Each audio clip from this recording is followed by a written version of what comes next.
Alhamdulillahilladzi nahmaduhu wa nasta'inuhu wa nastaghfir wa na'udzu billahi min syururi anfusina wa sayyiati a'malina may yahdihillahu fala mudilla lahu wa may yudlil fala hadiyalah.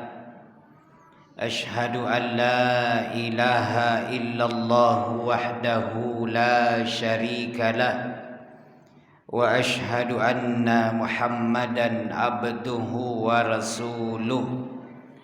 Allahumma fasalli wa sallim wa barik ala hadan nabiyil karim sayyidina Muhammadin wa ala alihi wa sahbihi ajma'in. Faya ayyuhal muslimun al-hadirun, usikum wa iyaya bitaqwallah wa ta'atihi la'allakum tuflihun. Faqala Allah ta'ala fil Qur'anil Karim wa huwa asdaqul qailin. A'udzu billahi minasy syaithanir rajim. Ya ayyuhalladzina amanu taqullaha haqqa tuqatih wa la tamutunna illa wa antum muslimun. Sadaqallahul aliyyul azim. Kaum muslimin, saudara-saudara sidang jamaah Jumu'ah yang dimuliakan Allah Subhanahu wa taala. Alhamdulillah, mari senantiasa kita memuji dan bersyukur kehadirat Allah Subhanahu wa taala. Allah yang memberikan kita nikmat karunia yang kalau kita hitung-hitung nikmat pemberiannya, niscaya kita tidak akan sanggup untuk menghitungnya. Salawat dan salam semoga senantiasa tercurah keharibaan junjungan kita Rasulullah Muhammad sallallahu alaihi wasallam, Nabi yang menjadi panutan kita, contoh suri tauladan terlengkap. Laqad kana lakum fi Rasulillahi uswatun hasanah. Jamaah Jum'ah yang dimuliakan Allah, mari senantiasa kita meningkatkan keimanan dan ketakwaan kita kepada Allah. Semakin kita mendekatkan diri kepadanya, takut hanya kepada Allah, jangan sampai kita lebih takut sama ciptaannya daripada penciptanya itu sendiri. Jamaah Jum'ah rahimakumullah,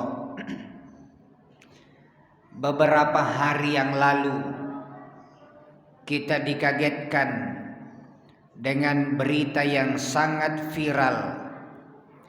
Seorang anak balita hampir saja menjadi korban kekejaman kedua orang tua, bahkan kakek dan pamannya, hanya gara-gara iming-iming mendapatkan kekayaan atau kehidupan yang lebih baik dari ilmu yang tidak berdasar, yang dalam bahasa Quran adalah pesugihan. Alhamdulillah, setelah ditangani oleh dokter ahli mata Rumah Sakit Syekh Yusuf Goa, ternyata anaknya bisa diselamatkan dan matanya peluang untuk normal sangat besar. Kata dokter, mungkin karena terlalu banyak orang yang mendoakan anak ini. Belum selesai itu, kita baca lagi di koran, ada anak yang dijadikan jaminan beli tabung gas, yang ternyata anak itu bukan anaknya, tapi anak yang diculik atau diambil di depan rumah, kemudian dijadikan jaminan untuk beli beras, tabung atau yang lain.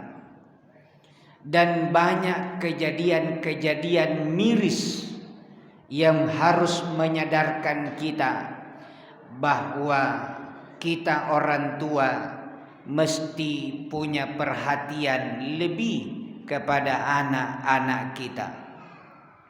Di dalam Al-Quran Allah Subhanahu wa ta'ala berfirman, A'udzu billahi minasyaitonir rajim.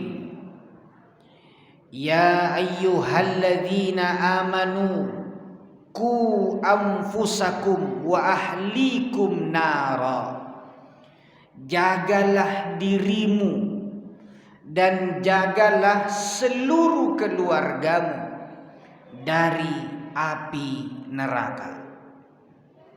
Saya sengaja menyampaikan berita awal tadi, pencongkelan mata, supaya dianggap ini ngeri. Tapi khatib mau menggambarkan ada yang lebih ngeri daripada kejadian di Malino itu. Kalau orang tua mencongkel anaknya diselamatkan secara medis, masih bisa tertolong. Tapi yang lebih berbahaya adalah ternyata kita setiap saat, setiap menit kita mencongkel mata anak-anak dan cucu kita tanpa kita sadari, dengan tayangan-tayangan handphone, tayangan-tayangan televisi, dan itu difasilitasi oleh kita orang tuanya. Itu lebih berbahaya daripada pencongkelan fisik. Ada anak yang katanya kakaknya ini, si anak kecil, sampai meninggal karena dipaksa menelan air garam sampai 2 liter. Sekarang yang terjadi di rumah kita adalah anak kita juga dipaksa menelan informasi atau tayangan-tayangan yang merusak bukan cuma fisiknya, tapi merusak mental dan akhlaknya. Sebagai khatib yang sering ceramah takziah atau pengajian, jarang kita lihat ada anak-anak hadir di pengajian tanpa main game dengan handphone dan juga tayangan-tayangan yang tidak layak dia lihat. Orang tuanya duduk di sampingnya, tapi anaknya sibuk dengan game yang ada di handphone, dan handphone itu milik atau dibelikan oleh orang tuanya. Rasul sudah ingatkan, khairukum khairul li ahlikum, sebaik-baik kalian adalah yang terbaik untuk keluarganya. Dan yang dimaksud dengan terbaik adalah bukan memberikan apa yang diinginkan oleh anak kita, tapi memberikan apa yang dibutuhkan oleh anak-anak kita. Ada yang tren beberapa tahun terakhir, dan ini alhamdulillah, anak-anak rumah-rumah tahfiz menjamur di mana-mana. Alhamdulillah, anak-anak kita dimasukkan tahfizul Quran. Sayangnya selesai hafal Quran keluar, kembali lagi dicungkil matanya oleh orang tuanya dengan pembiaran tayangan yang tidak pantas. Kembali lagi diracuni pikirannya di luar pengawasan orang tua. Karena itu, mari melalui khutbah yang singkat ini, karena kita masih dibatasi aturan COVID, khatib mengajak kita kembali ke rumah. Kembalilah ke rumah, tatap wajah anak-anak kita. Boleh kita sibuk di luar, tapi tidak boleh mengurangi kualitas perhatian kita kepada anak dan keluarga kita. Kita sudah tahu anak di bawah 12 tahun sangat berbahaya dengan benda kecil yang bernama handphone. Tapi lagi-lagi kita Indonesia ini adalah super lata. Cina salah satu produsen handphone terbesar di dunia. Mereka yang ciptakan handphone, tapi anak-anaknya tidak pegang handphone sebelum 12 tahun ke atas. Jepang salah satu produsen motor terbesar di dunia, tapi sebelum 17 tahun tidak ada yang pakai motor. Kita cipta handphone tidak, ciptakan motor tidak, cicil iya, tapi satu rumah anaknya semua dibelikan motor, padahal baru SMP. Kita tidak sadar bahwa yang membunuh anak-anak kita sesungguhnya adalah kita sendiri. Ingat bahwa orang tua akan dimintai pertanggungjawaban atas apa yang kita lakukan, atas apa yang kita berikan kepada anak-anak dan keluarga kita. Karena itu, laki-laki sebagai imam, mari kita menjadi imam yang baik. Mari kita membimbing dan mendidik, menjaga anak-anak kita.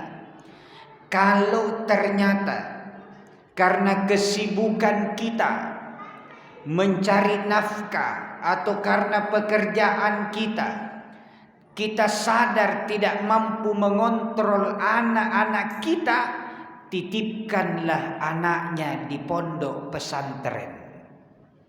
Terserah pesantren mana, yang penting kita tahu kualitasnya, tahu gurunya. Karena tidak boleh juga memasukkan pesantren kalau gurunya kita tidak kenal. Karena santri tergantung gurunya, karakter santri tergantung kiainya. Maka pilihlah pondok-pondok pesantren yang mengajarkan akhlakul karimah. Titip anaknya, sebagaimana Nabi Ibrahim rela berpisah dengan anaknya Ismail karena itu perintah Allah. Inilah salah satu andil kita, karena kita tidak mampu menjaga dari pengaruh televisi, pengaruh handphone, maka andil terbesar kita adalah titipkan anaknya di tempat yang benar. Pondok-pondok pesantren minimal kelebihannya ada 3. Pertama, tidak pegang handphone. Kedua, tidak belanja. Dan ketiga, tidak pegang uang. Dan ketiga, tidak menonton televisi. Itu 3 kelebihan. Sehingga terbentuklah jiwa, terbentuklah mental yang kuat. Dan ini yang akan menjadi generasi-generasi tangguh untuk masa depan agama kita. Karena kenapa kita perlu memikirkan masa depan agama kita? Sudah ada jaminan dari Allah. Al-Islamu ya'lu wa la yu'la alaih. Islam itu tinggi dan tidak ada yang bisa menandinginya. Islam itu mulia, tidak ada yang bisa mengalahkannya. Pun ada jaminan Allah, Islam tidak akan punah di dunia. Tapi tidak ada jaminan Islam tidak punah di Indonesia. Dijamin Islam itu kekal sampai hari kiamat, tapi tidak dijamin di Indonesia. Tidak dijamin sama anak-anak kita. Sekarang kita yang orang tua masih ada sisa-sisa moral yang kita dapat dari sekolah. Lihatlah perilaku anak-anak kita sekarang. Jauh, pendidikan moral sudah hilang. Maka kita para orang tua ini harus menjadi benteng pertahanan. Dan sekali lagi, kalau itu kita tidak bisa lakukan sendirian, maka titiplah anaknya di pondok-pondok pesantren yang masih bisa diharapkan untuk menjaga moral dan akhlak generasi Islam. Ada hadis Nabi sebagai penutup khutbah. Hadis ini sebenarnya populer, sahih, tapi jarang diceramahkan. Kata Nabi, akan datang suatu masa. Saya berlindung kepada Allah, kita berdoa mudah-mudahan masa itu bukan sekarang, tapi belum terjadi. Akan datang suatu masa di mana pemimpin-pemimpin kalian bermental seperti singa. Kemudian penegak-penegak hukum kalian bermental seperti anjing. Dan rakyat-rakyat hanyalah seperti kambing yang mengembek. Kita berdoa zaman itu belum terjadi, masih lama. Karena kalau itu terjadi ngeri membayangkannya. Singa, kita semua tahu singa, tapi tidak ada singa yang tahu bapak-bapak. Itu kalau karakter singa. Kita semua tahu singa, tapi tidak ada singa yang tahu kita. Hanya kita yang tahu pemimpin, tapi pemimpinnya tidak kenal itu rakyatnya, tidak ada urusan. Coba karakternya seperti Abu Bakar As-Siddiq. Ketika Rasulullah SAW wafat, harus tertunda 1,5 malam penguburannya. Karena tidak berani dikuburkan sebelum ditentukan siapa khalifah penggantinya. Dan kenapa alotnya pemilihan khalifah adalah karena tidak ada satupun yang mau menjadi pemimpin. Umar bin Khattab ditawari, Pikirannya kalau Umar jadi pemimpin aman karena dia rewa, dia borro. Umar bilang, saya tidak berani, saya tidak sanggup. Utsman ditawari karena Utsman kaya, orang kaya apapun bisa dia lakukan. Utsman pun menolak. Ali pun menolak. Abu Bakar pun menolak. Tidak ada yang bersedia. Akhirnya dipaksa dengan kriteria kalau Nabi berhalangan, Abu Bakar diangkat jadi imam. Ketika disepakati aklamasi Abu Bakar jadi khalifah pengganti Nabi, Abu Bakar berkomentar singkat, demi menghindari pertumpahan darah, karena tidak ada pemimpin berbahaya. Demi menghindari pertumpahan darah, saya siap jadi khalifah. Itulah pemimpin. Bukan seperti kebanyakan. Demi saya jadi pemimpin, tidak pusing pertumpahan darah terjadi. Itu kan terbalik, Pak. Abu Bakar bilang, demi menghindari pertumpahan darah saya siap jadi pemimpin. Bukan sebaliknya, tidak pusing mau terjadi pertumpahan darah, yang penting saya jadi pemimpin. Ini yang kita khawatirkan. Dan kita berdoa sekali lagi, belum sekarang. Kemudian para penegak hukum, hakim, polisi, jaksa kayak anjing, kata Nabi. Bagaimana itu anjing?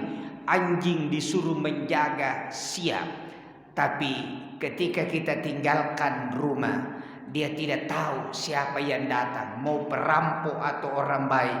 Yang penting kau kasih saya tulang, silahkan, saya akan diam.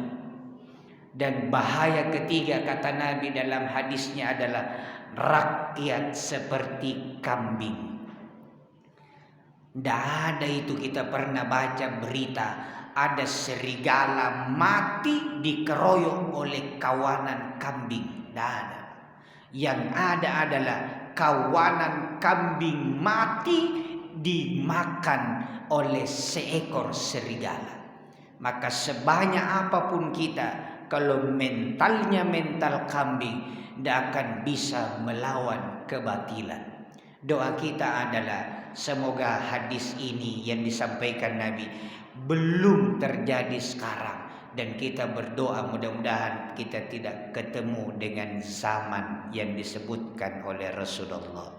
Barakallahu li wa lakum fil Qur'anil azim, wa nafa'ni wa iyyakum bima fihi minal ayati wa dzikril hakim, wa taqabbal minni wa minkum tilawatahu innahu huwas sami'ul alim.